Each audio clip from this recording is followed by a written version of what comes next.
আমি সকলোৱে জানো যে ইউনেস্কোৰ বৰ্তমান সভা তেওঁলোকৰ যি ওয়াৰ্ল্ড হেৰিটেজ কমিটিৰ সভা বৰ্তমান নতুন দিল্লীত অনুষ্ঠিত হৈ আছে। এই ওয়াৰ্ল্ড হেৰিটেজৰ যিখন সভা তাত এইবাৰ ভাৰতে অধ্যক্ষতা কৰিছে। আমাৰ সাংস্কৃতিক মন্ত্ৰী গজেন সিং শেখাৱতৰ অধ্যক্ষতাত এইবাৰ ওয়াৰ্ল্ড হেৰিটেজৰ যিখন বৈঠক বিশ্ব সাংস্কৃতিক ক্ষেত্ৰৰ যিখন বৈঠক ই নতুন দিল্লীত অনুষ্ঠিত হৈছে।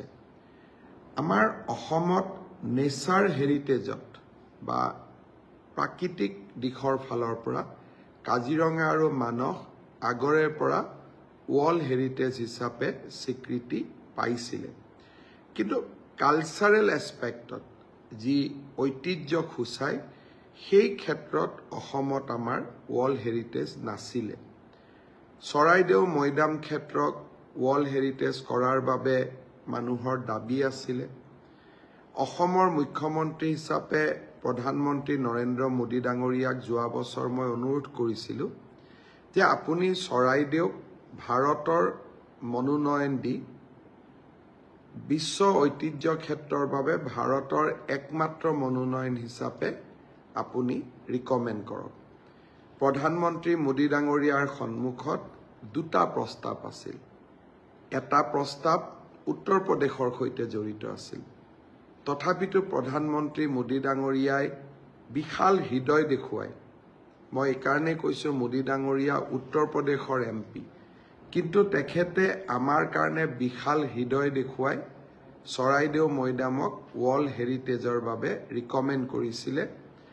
আৰু আজি মোদী ডাঙৰীয়াৰ ভাষণত এই কথা প্ৰায় স্পষ্ট হৈ পৰিছে যে অহা ২৬ তাৰিখে চৰাইদেউ মৈদাম ক্ষেত্ৰ বিশ্ব ঐতিহ্য ক্ষেত্ৰলৈ ৰূপান্তৰ হ'ব।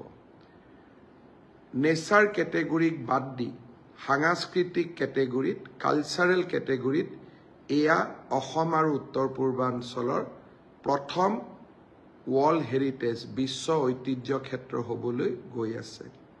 লাচিতৰ ৪০০তম জন্ম জয়ন্তীয়ে হওক বা চৰাইদেউ মৈদামক বিশ্ব ঐতিহ্য ক্ষেত্ৰলৈ ৰূপান্তৰ কৰাত আমি যি কিঞ্চিত বৰঙণি যোগাব পাৰিলোঁ, মই ভাবোঁ মোৰ এই ৰাজনৈতিক জীৱনৰ এক বিশাল প্ৰাপ্তি হৈ ৰ'ব। ৰাজনীতি এৰাৰ পিছতো যিকেইটা কথালৈ যে মুখ্যমন্ত্ৰী হৈ থকাৰ সময়ত কোনখিনি ভাল কাম কোনখিনি অসমৰ কাৰণে সেৱা আগবঢ়াব পাৰিলোঁ তাক যেতিয়া চিন্তা কৰিম, লাচিতৰ ৪০০তম জন্ম জয়ন্তী, চৰাইদেউক বিশ্ব ঐতিহ্য ক্ষেত্ৰলৈ ৰূপান্তৰ আদি ঘটনাবিলাকে মোৰ মানস পটত সদায় ইতিবাচকভাৱে ক্ৰিয়া কৰি থাকিব।